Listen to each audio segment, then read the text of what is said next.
Hello, everyone. Welcome to the Spiritist Society of Baltimore. We are still in our virtual setting. It's a pleasure to be here today and introduce Leo Vieira, continue the study of the book, The Dawn of a New Era. But as you know, before every Spiritist meeting, we all always stop to read the inspirational message, as well to do an initial prayer. So for today, we are reading for Happy Life, and the message for today is in the page 166, the first version of this book. And the message that Joanna brings to us for us today is the following. Be a real friend. Know how to conduct yourself with discretion and nobility with those who choose your friendship. Discretion is a rare treasure in earthly friendships. It is normally replaced by insensitivity and unseriousness. Everyone likes noble and discreet company, which inspire confidence and lead to tranquility. Listen, see, follow the conversation with nobility, and be faithful to the confidence deposited in you. So this is a nice message for us, and I hope will help or complement the talk that Leo is going to bring on the book, The Dawn of a New Era, a series of chapters that he has bring to us once a month, and today he will continue with section 5. But before I pass the word to Leo, I'd like to do our initial prayer. So let us take this moment and raise our thought to our Creator. Be thankful for the opportunity to be here, even though we are meeting virtually. But soon we hope that we all be together in a physical place. Bless our dear friend Leo Vieira, so he can bring the teachings of this book, The Dawn of a New Era, and inspire us the rest of our day, but also during this month that will begin soon. Thank you, and bless all of us that are here following this study group. Bless our homes and our good intentions, and so be it. So let them bring Leo here so we can welcome him and pass, the opportunity for him to share with us what he has prepared for us today. I believe Leo is going to talk about chapter 8 and 9, right, Leo? That is correct, Daniel, and thank you so much for this amazing beginning of our study group here. Our study, our Saturdays, when we come together to learn more with one another and share our studies, the learnings that we have gathered from Spiritism, and obviously from this amazing book, The Dawn of New Era, which is the continuation of the amazing book, Planetary Transition, right? For many of you have actually followed us in the studies of that book from that we actually presented last year, and we gave continuation to this continuation of the continuation of Planetary Transition. We are now into chapter 8 and 9, since we have already covered all these different chapters, right? It's always important to remind everyone that please grab a copy of the book by lealpublisher.com, and you should be able to read, and you should be able to dive into the teachings, dive into the questionings that it will arise in your mind, that we need to go back to the Spiritist book that will kind of give us the foundation of what Manuel de Miranda, this amazing author, through the hands of the medium Divaldo Franco, brings to us. Sometimes, we tend to judge just by these books, and I'm quite sure Divaldo Franco, Manuel de Miranda, and all the other teachers that we come across the chapters of these books want us to go back to the foundations and really get us to understand what they're trying to say and the message that they're trying to convey.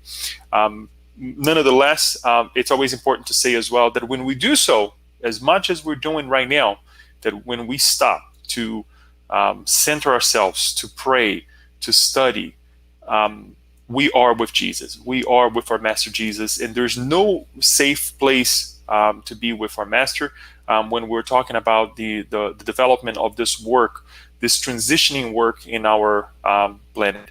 The transition that starts with us, that it externalizes and then change others, changes the environment as well. So it starts with us. On that note, I'd like to say that some of these things that we have talked about, and some of the things that we're going to talk about today, it doesn't only apply to you or to our neighbor. It applies to me, to you, to everyone.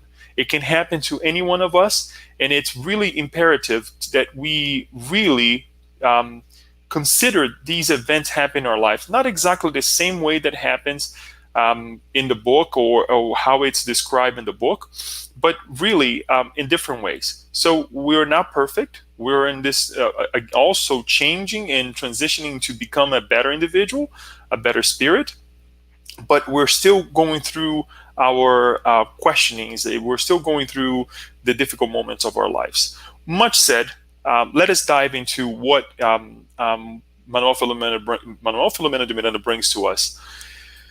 Today, we will start on chapter 8, delving into understandings, and chapter 9, the great challenge. Starting with chapter 8, I would like to go back and kind of give you a glimpse of what happened in chapter 6 and 7. If you remember, and you can go back to the last video that we put together for recording that we put together for those two chapters. We had a friend from the spirit centers that is being attacked by the negative forces. Let's call it that way for right now. That called Anacleto. Anacleto was actually had recently, throughout the moment that they were describing, had recently become a widow, right? His wife passed. Both of them were very active in the Spiritist Center. And they actually, he actually, after the wife passed, he actually started engaging in some of the things that it wasn't really of someone of a good conduct, right? He's starting to engage in certain sexual ideals, and that was not pleasant whatsoever. And unfortunately, because of those feelings, because of those ideas, he fell prey of obsessors, several obsessors, and several of these obsessors actually were latched, the ovoids were latched to his chakras or energy vital centers, if you will. And there was an amazing work done by Manuel Filomeno Miranda,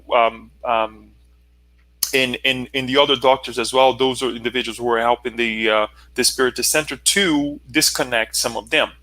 But here, we will see Manuel Filomeno Miranda explaining through, obviously, bringing the teachings of Bezerra de Menezes, explaining the reason why someone, as he says, someone will probably wonder why we didn't free our brother from the ovoid entity connected to his crown chakra. Crown chakras, for those who want to understand, we have several, is the one up here, right? That it's this what it's called, crown chakra, right? And we, in fact, when I read it, when I started studying this chapter, I was like, interesting point, because I don't remember not really paying attention, or I didn't pay attention to that specific idea, that in fact it didn't happen. And here's the explanation why, and we're going to get into the reasons why we're bringing this part of the chapter to all of us. But let us read together so we have a better understanding, and you will make a connection later on to why it's important for us to know this. Let me say that it was a healthy preventive measure in terms of reestablishing his balance. When individuals experience the malevolent influence of spirits of that level, their psychophysical organization remains intoxicated by the poisonous fluids they imbibe, and they adapt to the sickly circumstances. If it is suddenly released from the unhealthy tonus, it suffers a collapse of the mind-body interaction, and the patient may experience memory loss, hallucinations, or emotional dystonia. Thus, recovery must occur slowly enough to enable the body to adapt to the new intake of now healthy energies that will eliminate the sequelae left by the destructive toxins. I know it's quite a bit, but hang in there. The path of of vice is long and tortuous, causing much damage to all of those who irresponsibly tread in it. Excuse me, tread it in their hunger for harmful pleasures.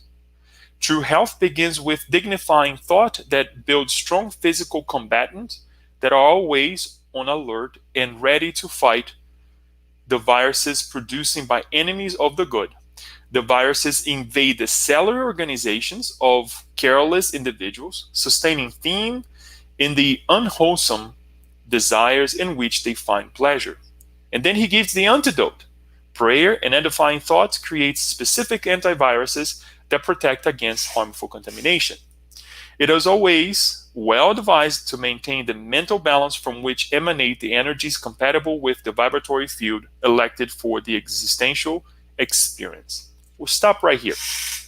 But here's the thing that we would like to analyze. We often, spiritists, we always get into the analysis of, are we affected, or are we influenced by the spirits? And the answer we already know, it more than we can think. This is what the spirituality tells us, and it is true, because sometimes we have thoughts, we have feelings that it's like, is this really mine, or why am I pondering about certain things that is not of my nature, right?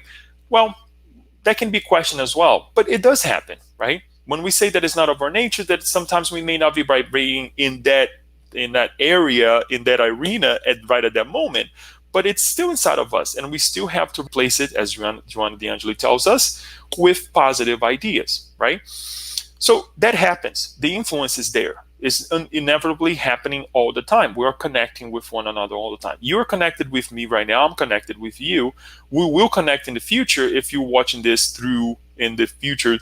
Actually, talking about in the future right now, it's kind of weird. But if you are streaming this this video, that it has taken place in the past. Now I'm talking in the future. This is really interesting.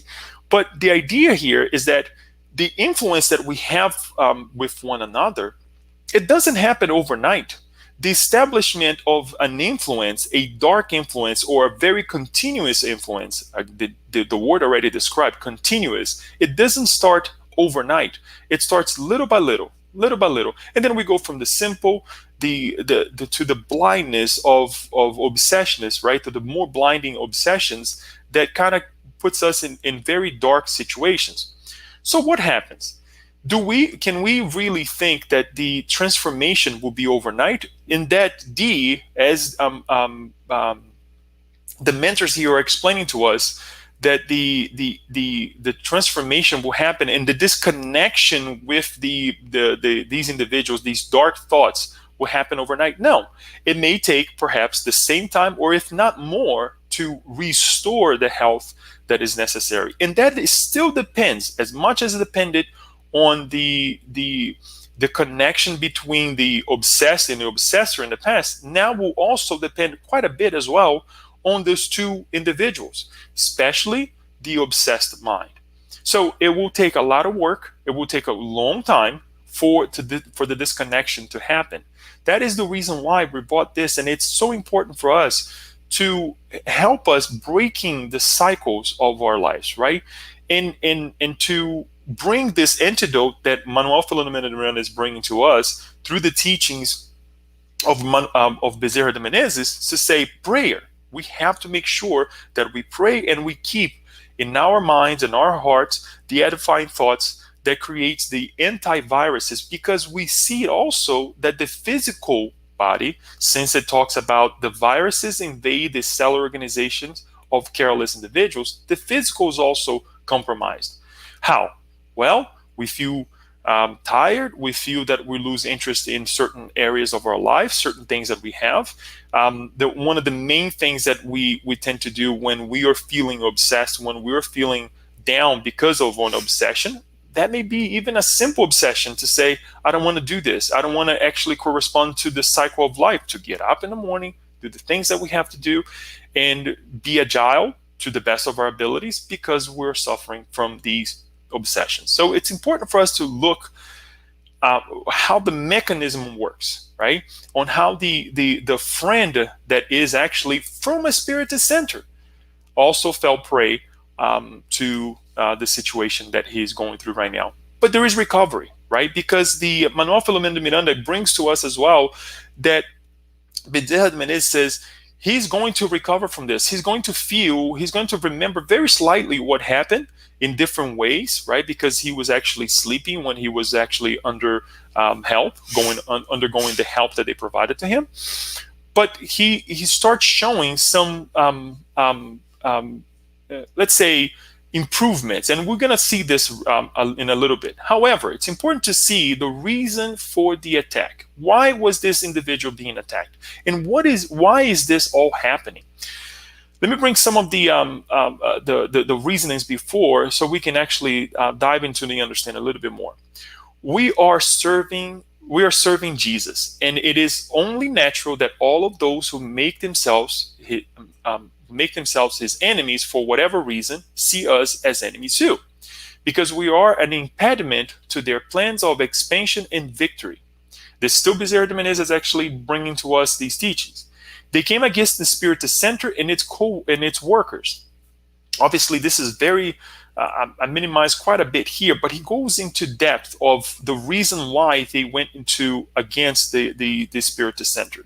Mainly because the Spiritist Center had a great connection with St. Francis of Assisi, as well as they were very hard workers, and the works that they were doing were bringing very good fruits. They were very diligent on what they're doing in terms of spiritualizing more the area, those individuals who were actually attaining the Spiritist Center. Their works, the works were very serious, and the workers were very serious as well. But again, they're not perfect. So just like we saw in Acleto, of course, the institution's mediums, directors, and other members will, in the coming days, be harassed by thugs in the service of their ignoble leader. Traps will be set. Assaults will be part of the plan for vengeance, as well as clashes within families and at work. It will be a violent siege, such that some will desert or surrender to rebelliousness and unwanted questions. Like, listen to this, folks. Since I'm doing the good, why is evil persecuting me?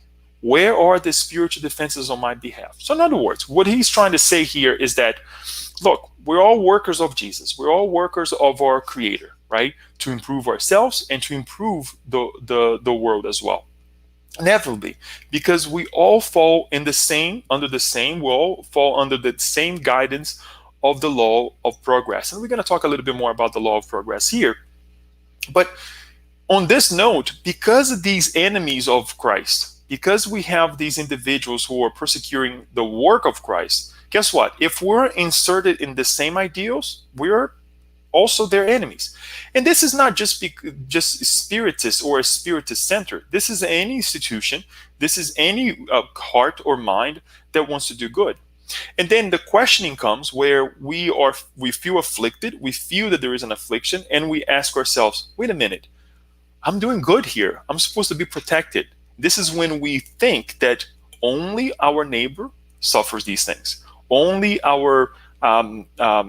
we only see these things on TV, on the news, right? Or movies. No, it happens to all of us. The attacks are happening over and over and over. And we're going to talk a little bit more about the things that we need to do in order for us to improve ourselves so that we don't fall prey of these thoughts. It's okay to complain. It's okay to call a friend and say, I'm going through some time right now, some tough times. I need help. Let's pray together. Help me stay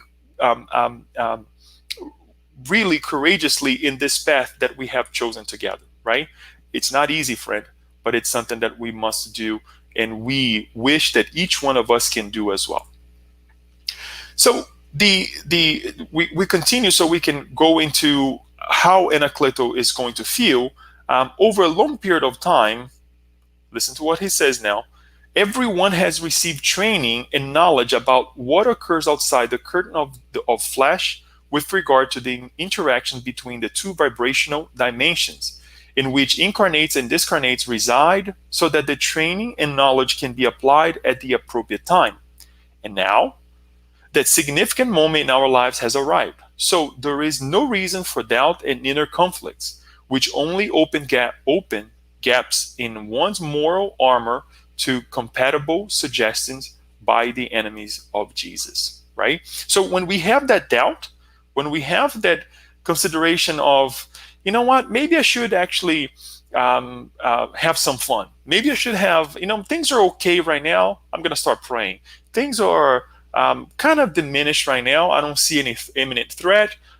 It's okay for me to go ahead and watch this or connect with this negative thought and whatnot. That's when we open ourselves for more issues that can happen in the future. Again, it's not going to happen overnight, because that condition comes back with repetitive negative thoughts, with repetitive openness to this, as he says here, an open moral armor, right? Like we have an armor that we put on ourselves when we're really watching and praying as Jesus had taught us.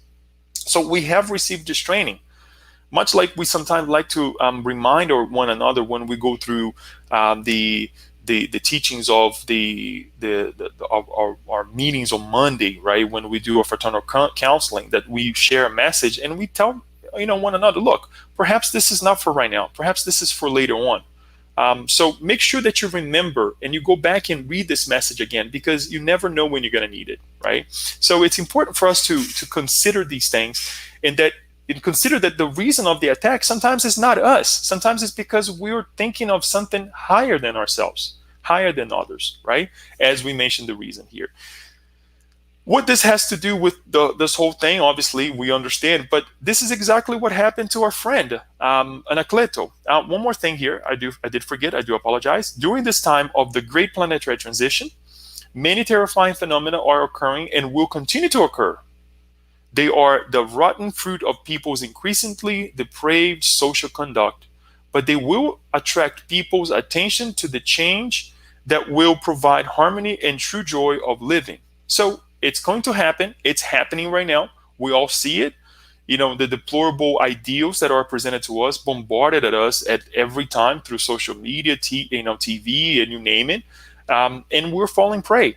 Our young ones are falling prey of it, and we think it's okay. Just much like a cold. We think that, everybody has a cold. It's flu season.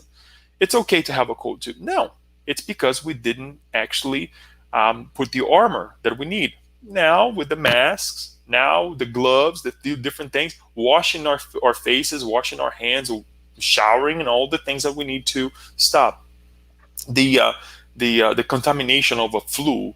And we even put aside COVID-19, right? It's the actual flu, which diminished quite a bit because now we're using masks. The last year, it happened very little because many of us were wearing masks, or we should have been wearing masks as we went through the pandemic as well. So what happens to Anacleto? This is his response, right? The next day, we went to visit Anacleto and observed his awakening marked by a singular emotional indisposition and fragmented memories of what had happened the previous day when he was treated. He understood that he had experienced a loose out-of-body experience during which he was benefited by mentors from the Spiritist Center. At this point, his own commitments to the center came back to his memory. He was able to take stock and come to grips with his lapse in behavior, repenting sincerely. In that mental climate, it occurred to him to pray sincerely for heaven's continued support. He was immediately answered by Dr. Bezerra, who began inspiring him more deeply, mitigating the insidious fluidic interference of the ovoid entity magnetized to his crown center, and causing the mental numbness dominating him. He felt renewed, as if he were reviving after a foggy period. He prepared for the day's activity and thought about meeting with friends that evening, opening his heart to them and telling them about his torments. He would apologize and promise to tighten ranks with them. He even smiled at the anticipation of returning, aware of his spiritual duties like in the past. So we see that there is a recover, there is a way to connect, even though there is still a void connected to his crown chakra. That as he started praying, he started, having positive thoughts. Dr. Bezerra de Menezes actually rushed to him and now, okay, now we're talking, now we're connecting. You're connecting with us right now, the higher minds, right? But that wouldn't happen if he was still having the negative thoughts. And you see here how he's connecting with the rest of the team at the Spiritist Center as well. It's important, folks, for us to analyze the thoughts that we're having. When we doubt about the perseverance or the work of others that we're living with, guess what? That is a sign of obsession. Now, he's going back. He's so open to this revival, if you will, self-revival, that he is now thinking, oh my God, I'm going to talk to my friends that I made a mistake. I wanted their help. I want to connect with them again. So these are signs that somebody's doing well. Even though we're not perfect, we're vibrating, or our intention is the best, right? Or are the best. So it's important that we take these examples here, these hidden examples, because we can easily go, change this to the negative, and then we'll say, you know what? Yes, in the past he was blind and he couldn't talk to his friend. If you go back to the last video, we'll see that he doubted and he didn't want to take any recommendation whatsoever from his friends from the Spiritist Center. Even those that are actually in a higher position in terms of responsibility, just as he was as well. He didn't want to listen to anyone. So now we see the recovery happening here, but it starts within, as we mentioned earlier. Okay, so that's one of the highlights of this this chapter.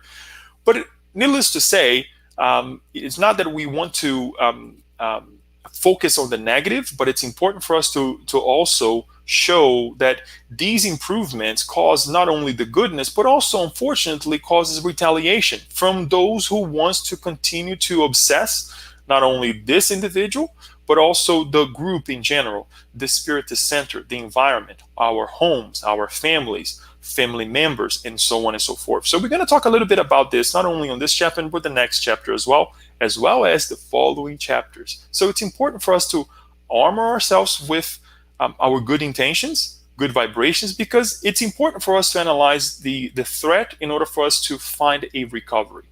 There's no way for us to find a solution if we don't deal with the problem. And this is not easy for me to say, because sometimes in the midst of the difficulties of our lives, I tend to rebel as well.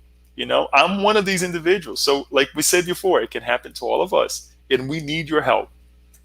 So the explanation that Mr. Miranda brings to us is that as they return to the center of activities, we observe that around the institution, as had happened on other occasions involving struggles between the forces of Christ and the wicked opponents of light, veritable assault troops were arming for a siege.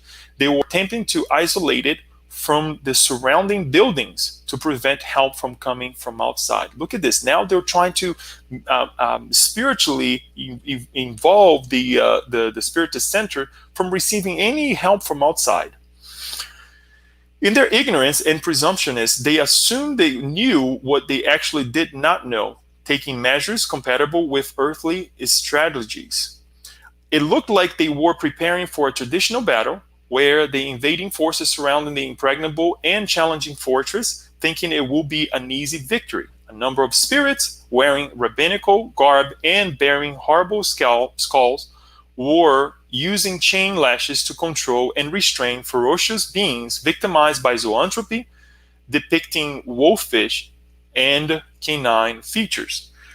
Ancient tuba-like instruments emitted strange sounds from time to time, and powerful voices amplified with the help of special devices. Repeated orders in Hebrew and shouted with slogans like in the past during battles against the enemies of Israel. The surrounding environment became pernicious due to low-level vibrations of the troops. Spears cut through the air now and then, thrown against the center and those who had come there for help. So you can imagine this became a battle-like environment. They were actually around the Spiritist Center, actually bombarding the Spiritist centers with feelings and battle-like ideals, and they were actually prepared to attack those who were coming in and inside of the Spiritist Center as well. And guess what? Everybody feels, and we're going to talk a little bit about this. But one thing that I would like to warn everyone here, and this is a warning, it is, I'm saying seriously now, it's a warning. What we're bringing here in terms of the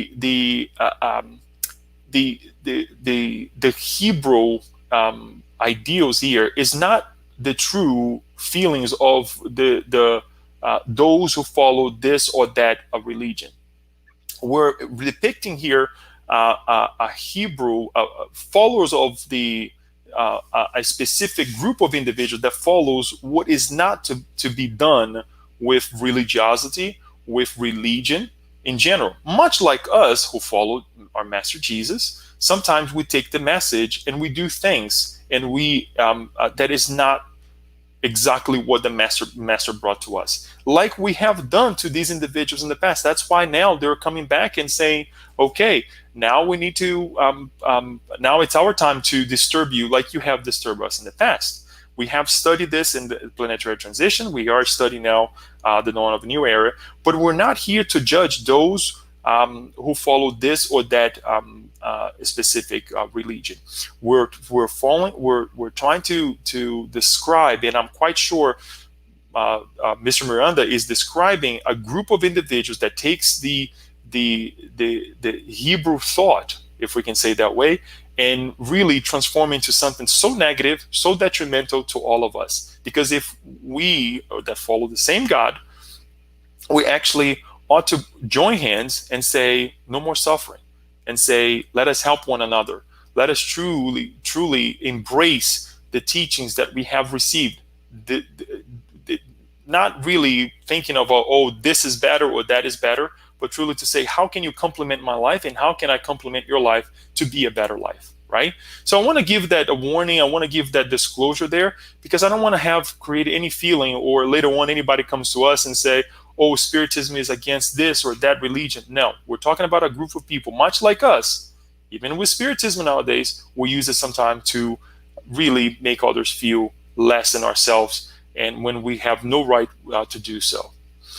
So these individuals were really infecting really the environment and really bombarding the environment, right? And it's important that to remind ourselves that throughout this chapter, in the following chapter as well, we're going to see this more and more happening. And there is not a retaliation, but a protective order that is actually presented to stop these individuals to continue this. But it's one thing that happened here, right at this moment, that the Manuel P. Miranda is explaining to us, that one individual that was mentally ill actually came to the gates of the Spiritist Center and start doing things that, under the influence of some of these spirits here, that he starts shouting and doing things and creating a commotion where other people start hearing it and really kind of getting falling into the same ideals, or perhaps being affected by the situation that was caused. Much like, for example, right now, if you are trying to pay attention to what we're saying and somebody's shouting outside, or someone is really doing something that takes your attention of something that is really important to you, when you're trying to study and somebody is just knocking on your door or doing things that perhaps it's not relevant to that moment. Let's think of that way. And it happens all the time. The reason we're saying this is because it happens all the time, more than we can think, right? The influences that sometimes we doubt about it. Oh, it's just something quick, or something that I shouldn't really pay attention. Pay attention, pray, and watch. So what Dr. Bezerra de Menezes does, he actually goes with Hermano into this meeting, actually located, he meets with Hermano, who is, if you remember, the individual who is actually responsible for the Spiritist Center, the spirit that is responsible for the Spiritist Center, and have a meeting with him in the mediumistic room, right? And they put a plan together. He says, as for us, as we face this challenge, The only alternative is compassion, the daughter of love, combined with a spirit of solidarity and support within the violent forces over the host of peace. In the upcoming doctrinal lectures, it would be appropriate for the doctrinal disseminators to explain the difficulties that appear in the monistic communications, so that everyone may become aware of this time of struggles. By extension, prayer and good deeds should be applied as precautionary and inhibitive measures against the force of the evil from our midst. Thus, inspired by the spirit mentors who are also aware of the responsibilities that concern us all, an emotional and fluidic environment of security and balance will be created during the upcoming struggle.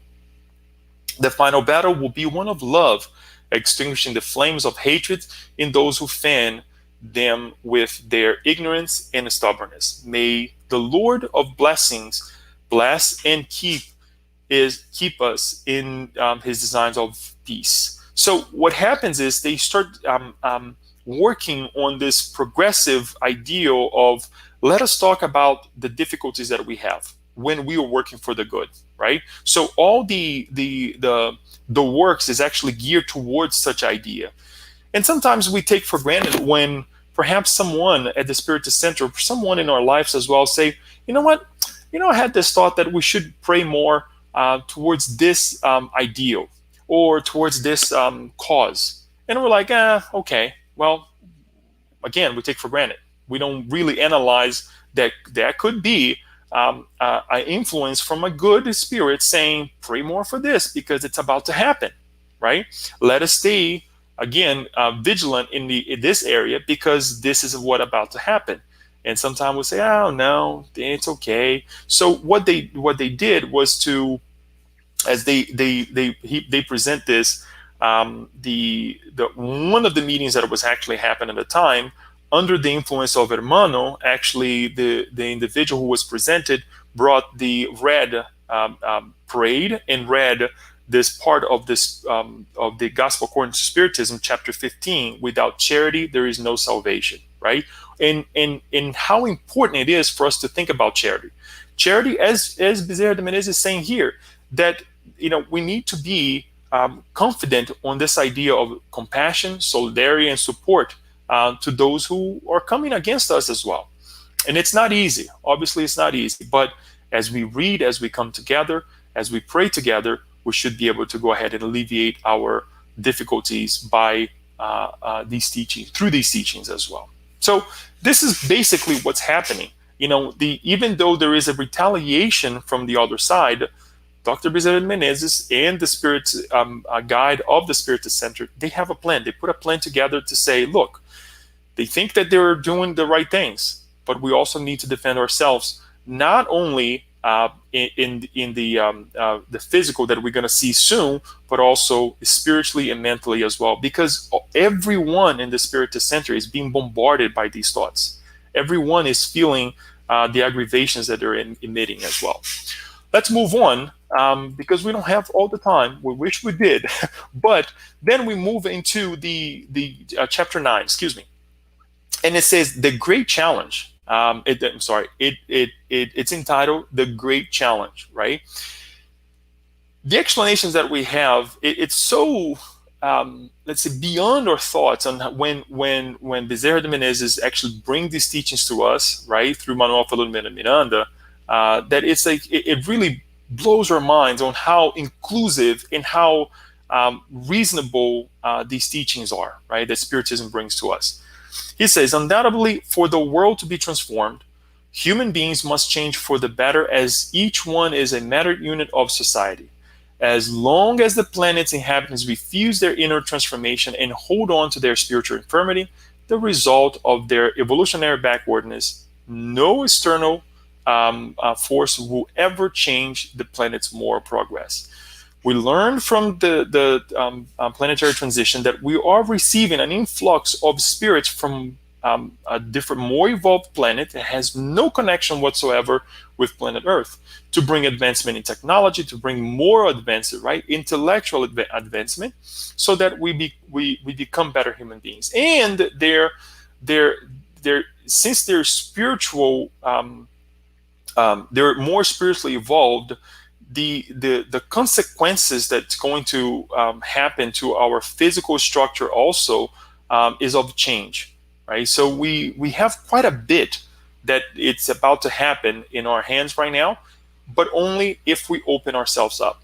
And if we don't, there will be other consequences that perhaps are not be so let's say good for us. For those who choose not to comply with these changes, it's not an imposing change, but it's time to change. It's time that we are tired of this feeling of hatred or whatever that may be. That we need to change the environment. And it says, the time is in which we are living are times of self-enlightenment, of effort, thanks to revelations that are descending to the earth more frequently, in addition to reliable information regarding the process of change, offering a vision of the future that lies ahead for all of us. And he emphasizes on something that we already touched, all the teachings that we have received. Look what he says.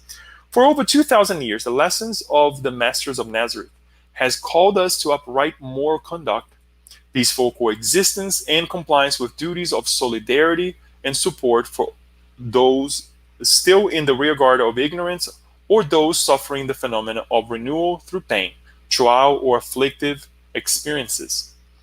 Thanks to the phenomena of the law of ethical and moral development, i.e., the transformation, right? The law of that we all have to evolve, right? This endeavor is occurring in many segments of society, which knows nothing about spiritual reality. The Spiritists, however, and this is an alert for all of us Spiritists here, should be the ones making the greatest contribution to renewal because they are well informed regarding events imposed by divine law, which can no longer be postponed. The law of transformation, once more. The one couple that we can highlight here is the law of destruction of the old man, right? The law of destruction, this in the law of progress that we all inevitably have to face in our lives every single day. We are called to transform ourselves. This spirit of transition, announced by Jesus and referred by John the Evangelist in the book of Revelation, and spoken of by prophets throughout history, is now being fulfilled according to the divine plan which has laid the regenerative destiny of the benevolent earth without the pungent and hopeless marks of suffering. So once more, folks, it's important that we go back and say, what learnings or what information do I have that I can contribute, that I can utilize to contribute with this transformation? All of us, we have some. All of us, we have our pains as well that we can utilize and say, you know what, I don't want this for me anymore. Obviously, I don't want this for other individuals either. So it's important that we dive into these teachings, dive into these ideas and see how can I help, right? Because the moment is of transition. And he continues by saying, the forces of evil, however, insist on maintaining the current picture of desolation alongside abuses of all kinds because they intend to continue to physically exploit unwary individuals who are linked to them by the unwholesome habits they enjoy in the illusion of matter. The materialistic ideas that today is the only day I should have fun and I should continue to do the things that life is proposing me, right? Well, we need to readdress that idea. Nevertheless, death inevitably comes to all.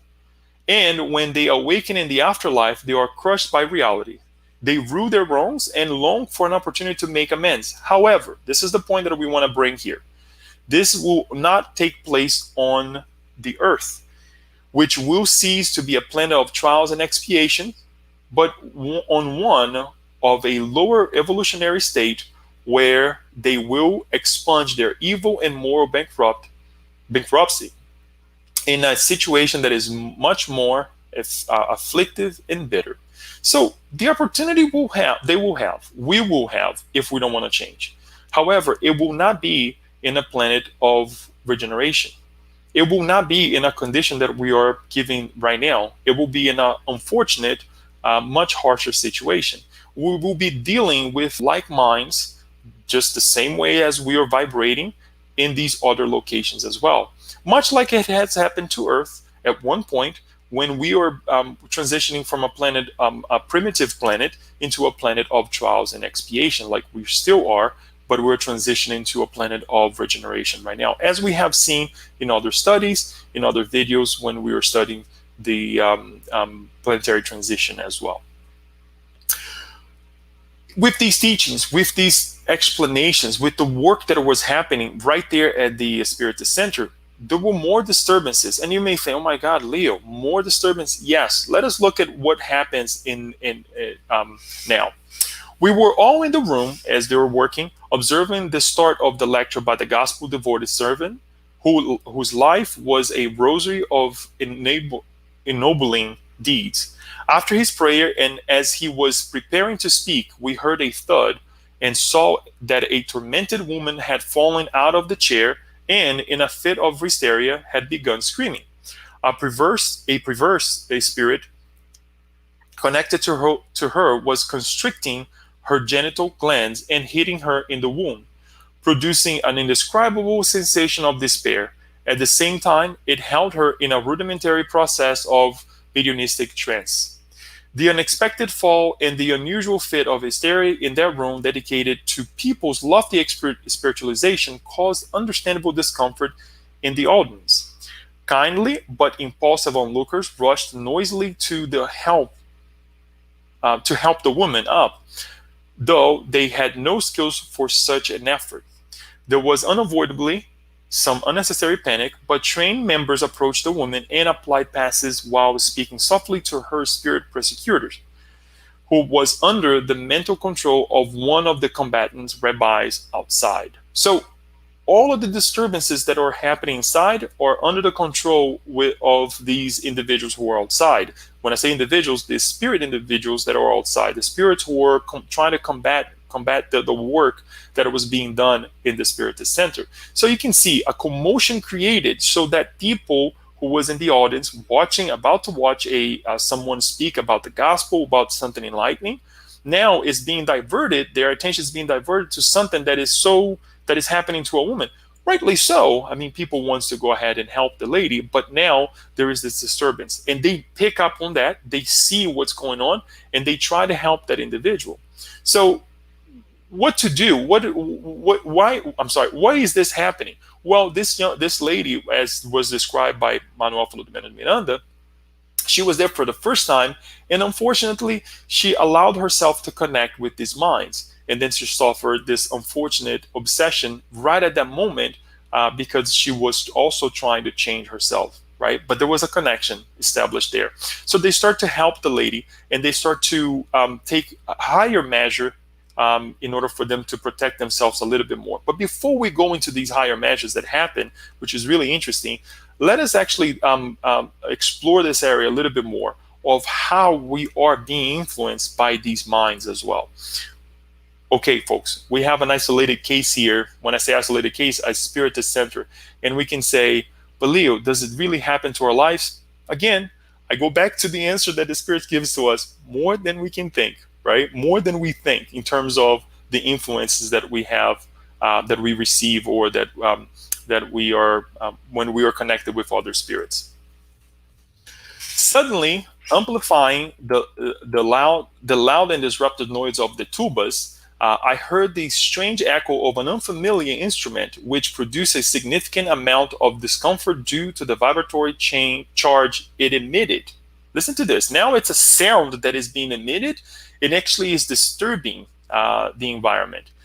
Petitinga, who is actually, as you remember, one of the helpers of this group that is working in the Spiritist Center with Dr. Bezerra de Menezes and Mr. Miranda, said the following: "That is the sound of a shofar, a loudly blown ram's horn the Hebrews used long ago during battles and religious ceremonies." And it's used in different ways. And let's see what he says. During worship, it is sounded after the reading of the Torah.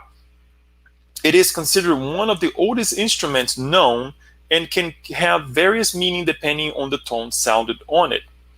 The one sounded right now, he said, symbolizes threat, time to engage the enemy. And the Spiritist Center was the enemy. it here is the part that I want to bring to you, that is that we need to stay cautious, right? They were preparing for war. They were preparing for a destructive ideal. Let's put it that way. Dr. Bezerra Menezes explains the following: with that event, the tormentors of peace hope to. I'm sorry, Mr. Miranda. With that event, the tormentors of peace hope to generate disharmony and fear in the environment, which would enable the mob to enter and cause various disruptions. Even though the incarnates could neither see nor hear what was going on in the spirit world, they did experience sensations resulting from the aggressiveness of the persecutors if they happened to be attuned to the perverse maneuvers contaminating the psychosphere and creating embarrassing situations. Now, look at the example. The unhealthy influence would induce the mentally ill, family members, and maladjusted individuals to act aggressively or disrespectfully towards those who were there for illuminating experiences. So the target is the Spiritist Center. The target is all of those who are trying to change their vibration. But if they had an open door, if their armor was open, guess what? They would feel it. And if they could not feel it, if they were not open, guess what? The strategy was to affect loved ones, family members, friends, so that they can then influence these individuals. Because sometimes we think, okay, yes, I'm doing what I'm supposed to do. I am connecting with higher minds. I am praying. But what about those around us? Are they? And this is, we beg the question that we can't control what other people do, but we also have to pay attention to the environment. If we want us to change and the environment to change, we should speak up and say, look, this is destructive not only to you, but it's also now affecting the well-being of others as well. I was listening to something really interesting on a Brazilian Spiritist radio station, where a psychologist, if I'm not mistaken, was commenting on the idea that we were taught, not directly, mistakenly, if we can say that way, to respect, to not argue, and to not cause commotion, right?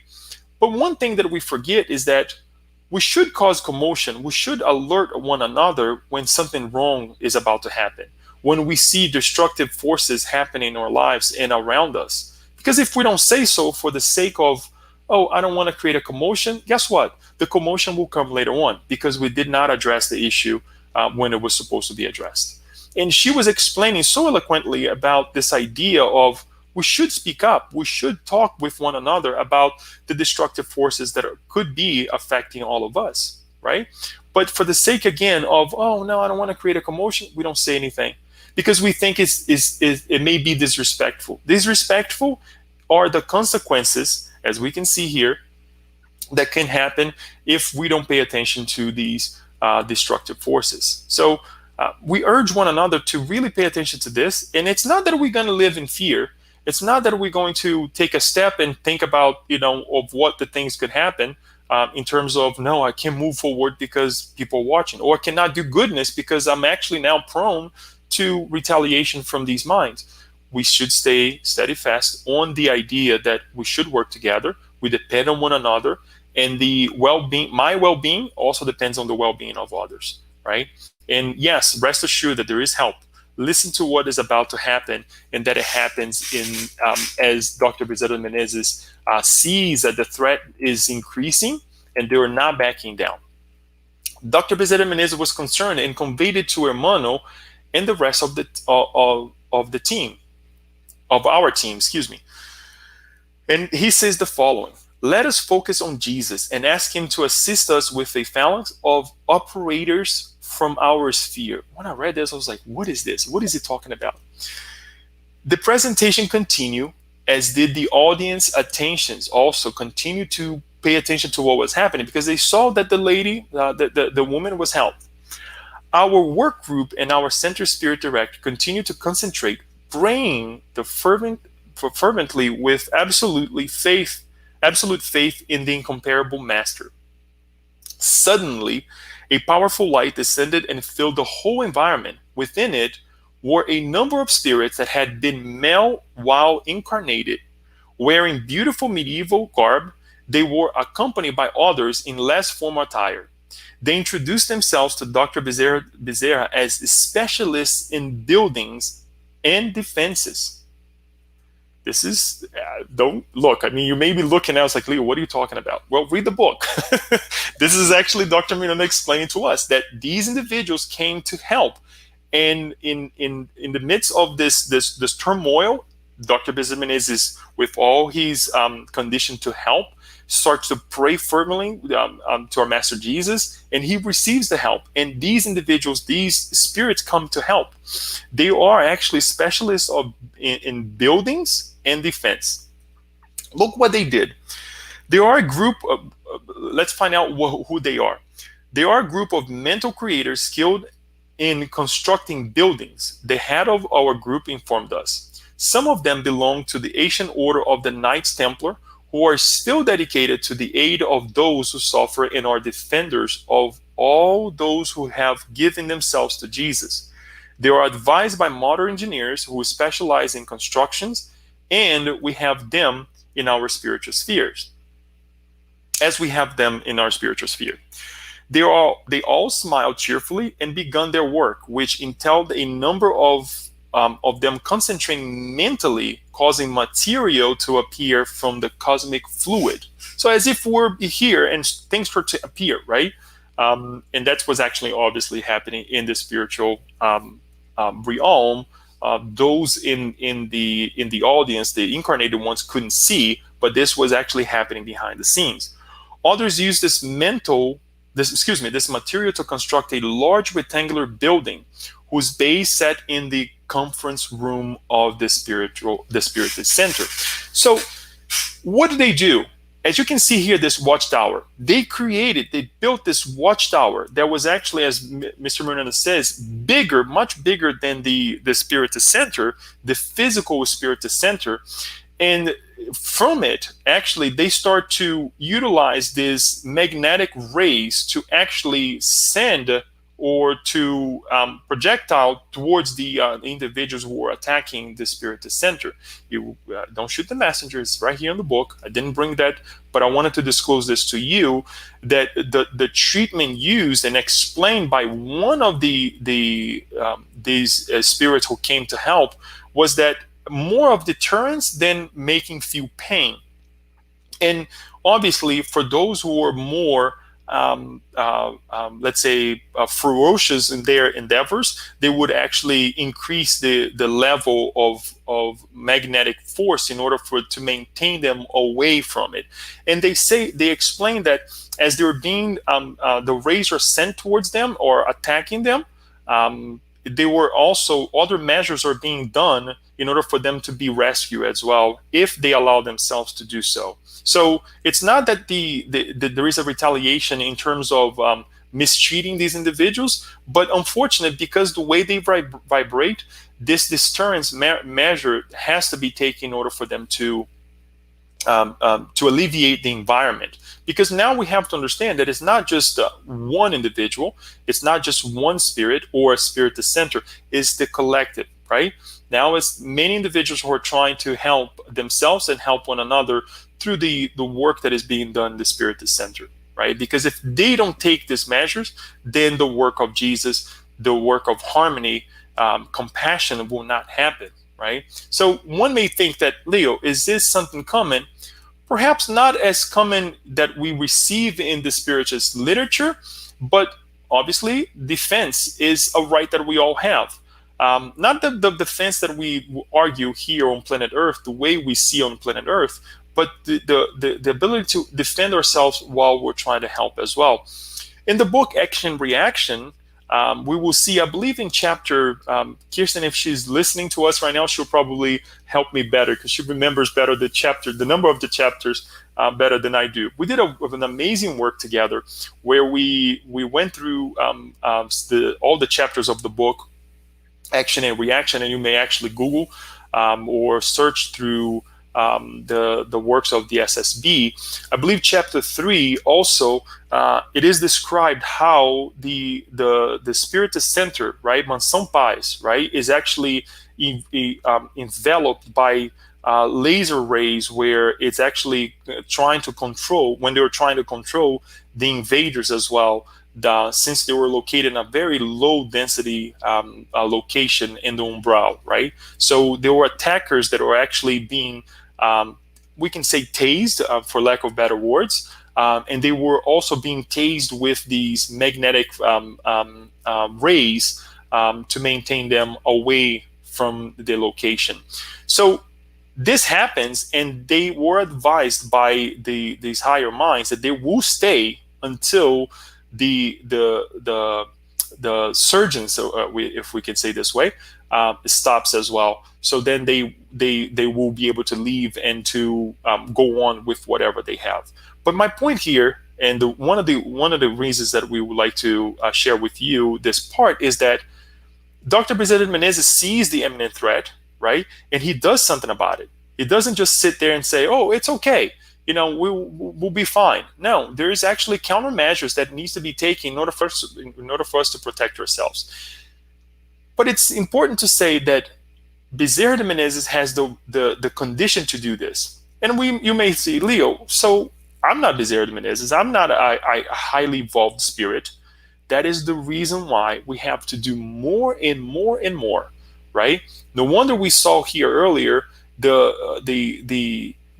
reason for us to be charitable, that only through charity there is salvation, and through our works we will be able to call out perhaps these higher minds and say, "I need help.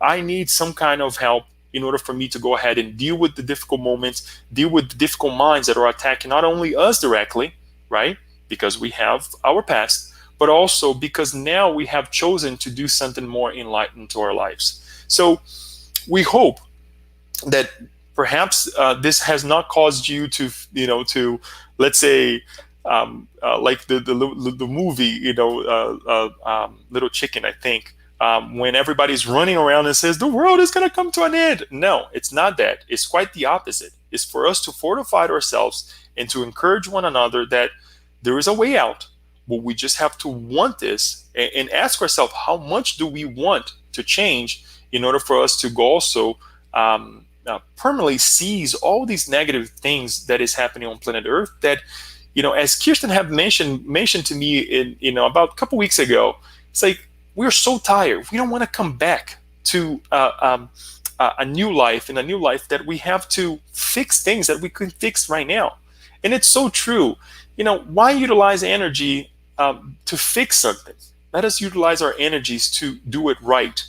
I'm not saying that I will do right with you or that you will do right with me at the first time, but what we do with our actions now and from now on is what really counts. And my condition towards you and your condition towards me, and I say this, you and I in general, right, that we will be able to go ahead and change what's happening with us. So with no further ado, I would like to pass on, with the help of Daniel here, on our questions and our comments, and then go on. Before we go on, Daniel, one thing that I want to just because I know because of time we get entangled with all the entangled with all the questions, the beautiful comments. If you can bring the screen up again, that in the next session we will be studying the encounter with the darkness and the enlightened activities that continue as well. So, we will see more, as we said, difficult moments, but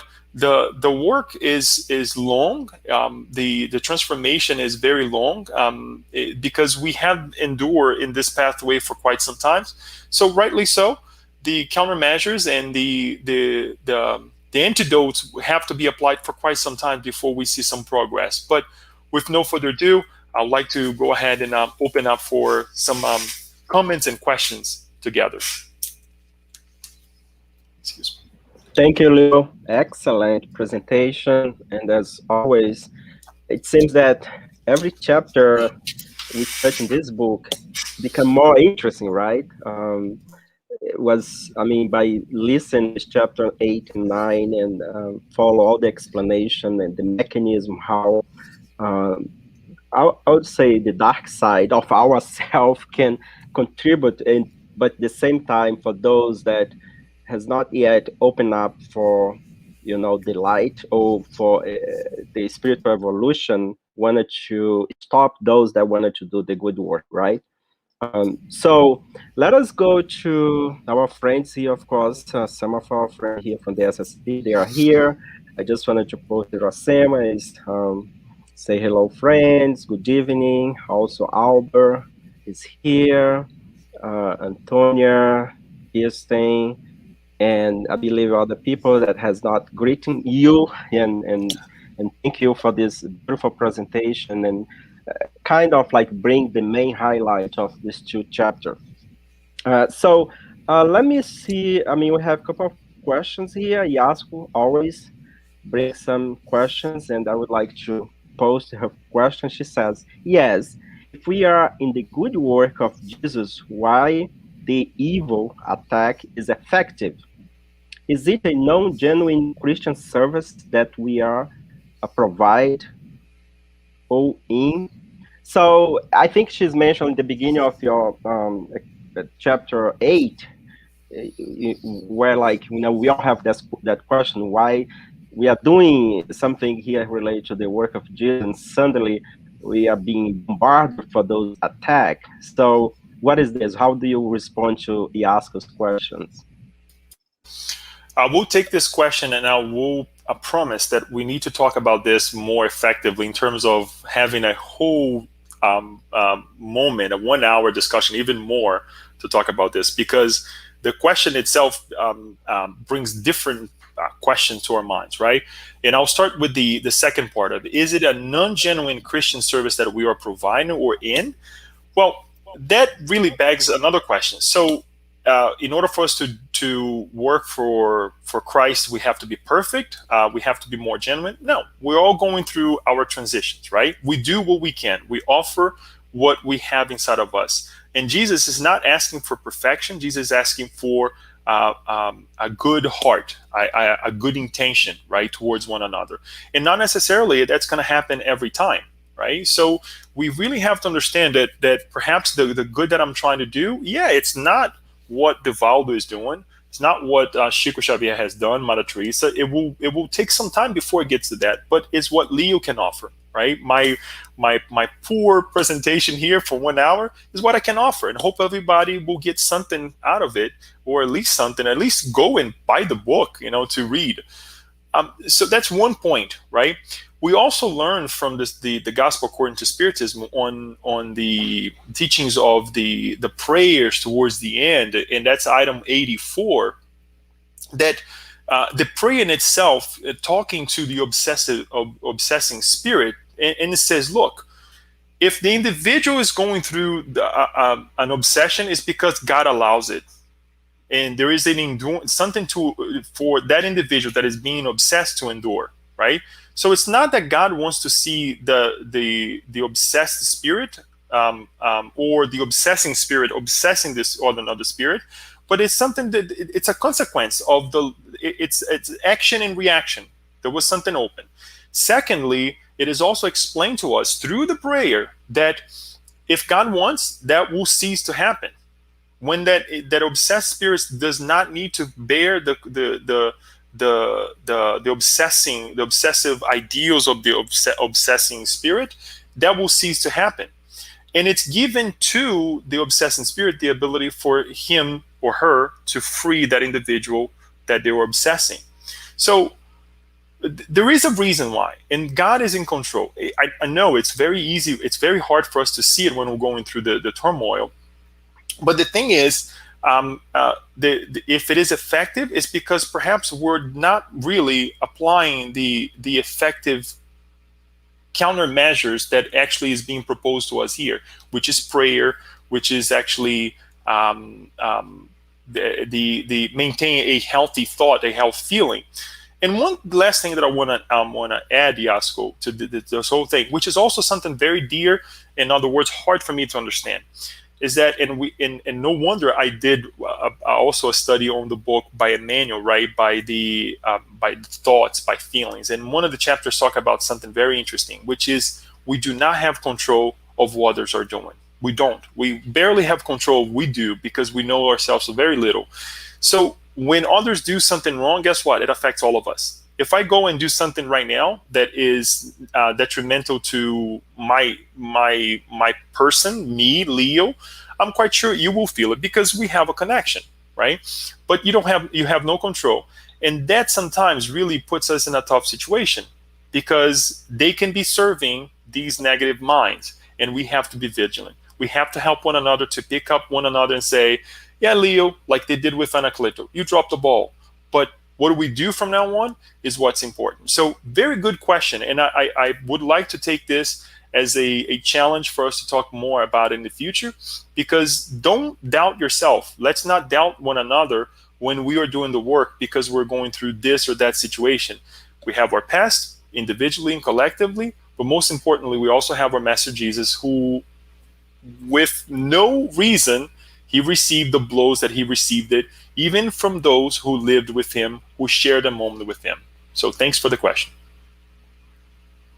Yes, definitely. I think it was a very good question, and especially because when we decide to join some kind of work that is related to spread the message of the gospel and follow Jesus' footsteps, and when something happened to our life, our tendency is like, why this happened? I'm, trying to do everything right, and so why our congregation has been attacked? The Spirit Center, and I think that's to show how strong we are, isn't it? Because if before we are not involved with work of goodness, and we think that our life was perfect. I mean, we didn't have any challenge, and then now that we decide to do something useful, we feel that we have more challenge. So it's a reference point for us to say, okay, so we are learning more. So now let's see if what we are learning is really be sedimented in a true transformation. And I think sometimes we feel discouraged, and some people even decide not even to believe in God, right? I mean, we see people that everything is fine, but when the challenge strike and it become very difficult, that's the time that we need to be more persistent than ever. And if you go to that phase and overcome that situation, then I mean we're gonna have our shoulder more strong, and that's the process of evolution, right, Leo? This happens in nature in general, so why not happen in our own life and also in the congregation that we belong to, right? But it's very nice all the explanation that Manuel brings to us, the mechanism, how things work, and the beauty of this chapter, Leo, that I found is that no matter the suffering and the attack happens, there is always a enlightened team of spirit that is there for us, that is there to protect the organization, that is there to protect, the members of that organization. I think that is something that we should not never forget, because it's very easy to succumb, because of the situation. But let's go back to the questions. And I mean, we made a question here, so it's just because, okay, all this is beautiful. I think we spiritists, I mean, we accept this information, but when we were presenting the question that always comes to my mind, like, how can we, if we have an opportunity, explain this to someone that is not a spiritist? How can we talk to someone in a day-to-day? I mean, I know that probably you say, oh, we should not talk, we should behave. But at some point, someone is going to approach us and going to ask, okay, my life, this has happened. I don't know what's happened to my family. My child is go to this situation, cannot sleep. And we feel that, how can we do that? I mean, do you have any suggestion? Do you have any input? How can you approach beside our behavior? Because everybody else, okay, you need to behave. No, but at some point we need to say something. So what do we say? Right, Daniel. This requires a lot of knowledge, and let me explain to you, which have very little. But I found myself in a situation about a year ago when a mother, actually, since you mentioned this idea that the kid cannot sleep. A mother came to me and said, my son cannot sleep, and we're having trouble. In the middle of the night, the kid is suffering, and we're suffering because we cannot sleep either. But I know the person is of a different religion, right? So I try to recollect as much as I could about the religion that the person follows, and what the let's say the measures that they can take within religion, within their beliefs, in order for them to help themselves, right? To help the kid. And I mentioned, look, I didn't say God at home. I said, why don't you, pick up, the Bible and read once a week. Ask for your guardian angels to help you. Ask for some guidance, and obviously seek some kind of help as well, in talking about seeing a physician if there was an issue that the child was going through, or perhaps a psychologist or someone. So it requires knowledge. It requires us to be a little bit informed of our environment, how to deal with those individuals.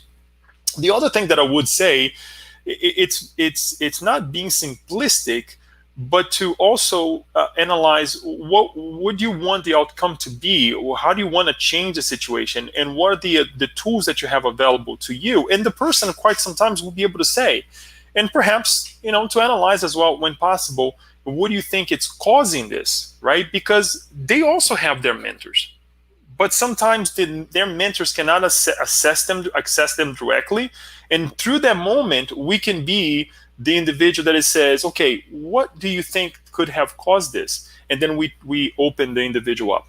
But then the question still, I don't think is still answered, because we're talking about dark influence from the spiritual realm, right? I think this is what you're trying to cover here. We're not going to say the same, we're not going to use the same words, but we may have to resort to the devil. We may have to resort to the language that individual understands. We'll be able to assess, right? It's not that we're going to talk about an obsessor from the past, but we will see that, that we're being, there is a temptation, there is, again, use that. And I hate to resort to this example that I'm going to give you as well, but recently I was watching a movie, one of the Marvel movies, right? That it depicts so much this idea of the dark influences. Even when we have powers, that we can liberate ourselves from a lot of things, we create more craziness in our lives. And I was watching with, one of my family members, and I was thinking, these movies nowadays, it's showing to us clear what's happening and how we can be destructive to one another. It's not that we're going to resort to those examples, but to show, look, we're seeing this in our daily lives. We're seeing this destructive moment in our daily lives. So don't think that your son or daughter or yourself is immune of this, but how do you get yourself in that moment of watch and pray, right, that we learned with Jesus? And if not, they don't follow Jesus, let us try to find out, what does your religion says? What does your what you follow tells you to do? And we will be able to remind them. This is the little that I can offer. Again, because of my lack of knowledge of all, I'm not a psychologist, I'm not a spiritist scholar, but if it happens, if it comes to our attention, it's because we have something that we can offer. Sometimes just listen is important as well. Exactly. Good answer, Leo. Yeah, and try to meet the person at their level, right? Their background. I think that's a good way that we can even bring some consolation to the person. And also in this topic, Leo, one of the things that make us ask the questions, like when we see those cases of obsession, the question that always comes to my mind is like, who is the enemy? Is the institution? Is, for example, the son? Is the parent? You know what I mean? Because sometimes, as you mentioned, we don't know who is the enemy of that spirit. If it is the father, the mother, and now the spirit is using the son, or to disturb them. The same thing of the institution. Sometime, when something happened to the members of institution, not necessarily is the member of the institution that is the enemy. The enemy maybe is the institution, right? Because the institution is a group of people that are working together to evolve spiritually, and that is bothering that other group of the spirit that doesn't want this to happen. And the best way to stop the work or stop the work of the institution is target key people that is responsible for the institution.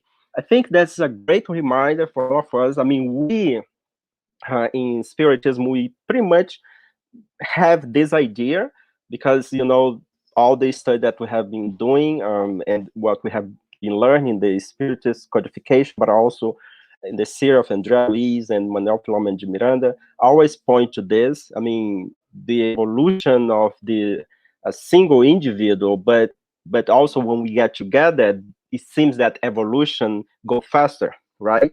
Because now we need to deal with the nearing glitter glitter with the other, with one another, right? So Right. that makes us more strong. So let us see. I think Yasko has another question here. I wanted to post here. If they are preparing battles with constant and coordinated attack on us, our defense needs to be constructed on the top of real inner transformation, and not only based on rational moral behavior that may trick us in instances of frustration in our daily life, right? So I think Very well. the Yeah. question that it Yeah. also has part of the answer, right? Yeah, it answers itself. And what I would like to add to this, Yasko, is to call a friend, because if I have to analyze an issue, I'm gonna use a lot of reason. And knowing you a little bit, guess what? I would think so too. You're more reason than that, than perhaps the heart. That is why we need one another. We need to go back to the book Planetary Transition, when the group of individuals are chosen to help in the area in the Indian Sea, that there were several individuals with different types of backgrounds, right? That they were able to collectively understand that those individuals they are there. They're from different backgrounds in terms of religion. They're from different backgrounds in terms of didactical knowledge, if you can say that way. In what they do, we see in this chapter 9 now that these are, let's say, laborers or individuals that deals with the construction and defense. So we need to have key individuals, key elements, so that we can then analyze and the resources that we have in our hands and say, okay, what kind of uh, uh, uh, defense mode we need to have here, right? And then perhaps you will give your input, others will give their input, and together you guys will decide. We will decide on something that is most constructive to all of us. So your question and your answer in that question is, it shouldn't be just reason. It should be the compassion that it should include compassion, as the Bezerra de Menezes mentions, the courage, right? The patience that sometimes we don't have it. All of these elements should be added. But one thing that I would like to say: do not discount any of them, because if we run into the other side, as I mentioned before, if we run into the heart only, guess what? We will leave ourselves open for their reasoning. So it's important that we also have reason and the heart balance that out. Sometimes it's not going to be perfect, but we should be able to be in a position that we balance it out both by helping one another. So great comment, great question. Yes, yes. And I even mentioned that, yeah, so the question is how to achieve that solid inner transformation. Yasko, she responded by saying, a solid inner transformation starts to be trustful and honest to what we are, know about ourselves, to what we think, feel, speak of, real agenda, and so on. So that's beautiful. I think that's a way to go. As the ask mentioned, we agree with that, and we add that it's not, maybe it's not one lifetime that by doing this will achieve that solid inner transformation. It's a process that we achieve by repetition, right? We're gonna fall Hmm. several times. We think that we are honest person, and suddenly we fall. We think Right. that we know what we think, but then we say things that is not what we think we were. So this Hmm. is a process, and I think the one of the things that we need to reiterate is that if we feel that I mastered this and suddenly we fall, we should always remember what Joanna de Angela advisor that said, if you fall down, pick yourself up and then continue. So don't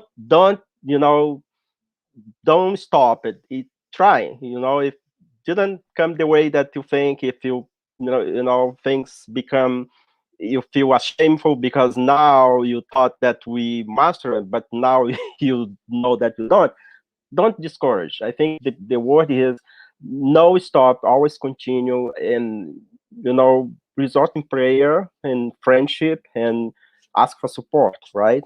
So, but because of time, I think we have one more question here that I would like to post. We have a comment by Iracema. I'll post this comment and then I'll go to Alba's question. Iracema says, thank you, Leo, for this great presentation. In certain part of this spectacular book, I could see myself, herself, in some situations. I believe that what I learned with SSB is being of great value. All of us, Iracema, All and of us, thank you so yes. I was much. gonna say that. eh, Yep. And thank you so much for sharing your comment. I think this is beautiful because this is pretty much uh, we are in the same boat. We all say we are in the same boat, right? And then um, Alba, and then we have a question by Alba and a question by Aloysio. So Alba says, wow, what a great chapter. Wondering if their technique to disconnect, detox, and aceto can apply to rehab from any addiction. What do you have to say, Leo? Wow, that's a good question, and I try to, and I'm not saying this, try to, put myself in any better situation, but really say, don't have any background in treating addictions. The little that I can say is that this good intention should be inside of us. One thing that I pick up on the Anacleto's, let's say, rehabilitation, since you use that word, is that he started having positive thoughts towards the work and towards the friends as well, because the minute that we allow ourselves to question, and sometimes we do, it's not that we're not going to be protecting ourselves and thinking, is Daniel really with the right agenda towards me? Sometimes that happens, sometimes we see that things are wrong, but our intention towards that individual, even if they have a negative agenda or hidden agenda towards us, should be positive. I think that is key for us to continue the work and for us to lead a righteous life. We could be wrong and we could be thinking things that are not necessarily correct, but we should go and say, I have this feeling. Is this correct? I mean, is that something that you would like to say? Is that something that we need to approach in a different way, right? So have a conversation and have a conversation towards that individual that we respect their decision, but our decision of being positive, of being grateful for even having the challenge of having that conversation should be there. We notice that now he's not doubting them anymore like he used to, right? Because the issue, one of the aspects of his disturbance on chapter, I believe, if I'm not mistaken, 7 or 6, was that he was doubting everything that they were saying. Whenever they came to question what he was doing, he didn't want to hear it. He would rebel against them. So I think now that we see that this goodwill, this good vibration towards them and towards the work was the key element to show that this is how we know, this is what we should cultivate inside of us in order for us to live a more fulfilling life. And I think that to me was the key element of or the technique to detox from what was happening, and to follow Aloysio's question when he asked, it's all about doing the right thing. at the right in the right way and the right moment, it's yes. I mean, it is true. But when is the what is the right way? What is the right moment? Right? It starts with us. It starts with us thinking positively. What others are thinking, vibrating, I have no control, as we have mentioned before. But how I will do this is very difficult, right? And sometimes it will not come out right, Aloysio. Sometimes we will do things that perhaps later on we will rethink, like Anacleto did, that it's like, now I have to rework on this. And it's okay. The thing is, what kind of thought or feeling do I have inside of myself right now? Am I doubting that A, B, and C key individuals in my life is against me, or they're here for me? Sometimes we're so blinded that we cannot see it. But with that, I hope I answered those two questions, and I thank you so much for all the comments and that we had here. Excellent, Leo. Excellent. And and I think we're gonna be now waiting for chapter 10 and 11, right? 10 and To see 11. what's gonna happen. And and I just wanna, Leo, to see if you have any final consideration, final remark, because we don't have any more question here. We have some. Thank you, Hazara. Say thank you, Leo. And I believe Thank you, everyone. people also is very appreciate, for the time that you have put in on that. Great answer on two topics, excellent learning. Luis also saying amazing talk. Thank you. And I think we are all having benefit by the experience that Dr. Manuel Miranda has brought to us, and also for you, Leo, to put all this time and to bring this teaching to us. Of course, we can go and read the book, and I think that is the idea, is for us to read ourselves and take our own conclusion. But Leo is already here ahead of the game, giving to us some highlights of the book. And we're going to be, of course, anxious for next month to continue with chapter 10 and 11. Leo, any other comment before you do the final prayer and we close? Yes, for lack of knowledge, I want to resort to one of the things that Manuel Miranda says ending this treatment. He says the following: the angelic melody still hung in the air when they were actually going through the closing, the work, right, of this chapter, pouring out a spiritual harmony. And says the following: if the forces of evil devise and execute plans in their weakness and insanity, love has powerful countermeasures that are able to cancel out their ill effects.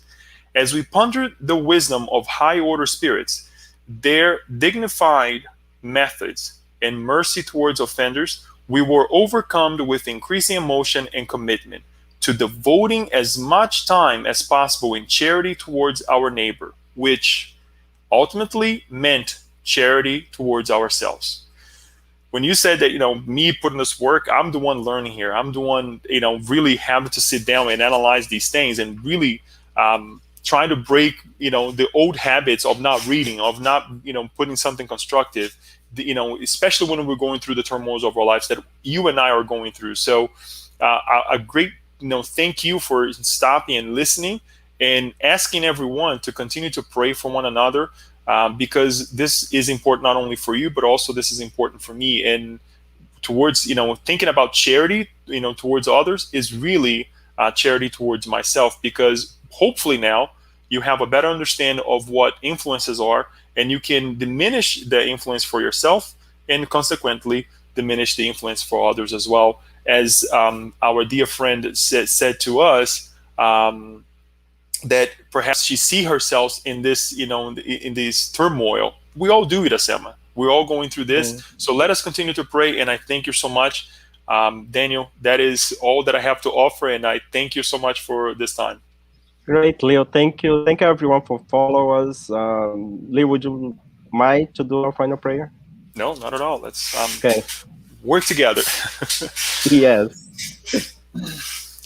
Dear Master Jesus, we thank you for this amazing moment that we had here. All the participants that came and collectively helped construct this environment of love in our house, in our homes, in our hearts. We pray that soon we can be together physically, also hugging one another and presenting these amazing topics, teachings that Manuel Filomeno is bringing to us, as well as this beautiful science called Spiritism. May God bless our homes, our brothers and sisters, our family members, all of those who connect with us directly and indirectly. And we ask our dear friends who are against us because we're doing the work for our Master Jesus to ponder about a change in their lives. We may have erred in the past, we may err now, but we're all trying to do our best.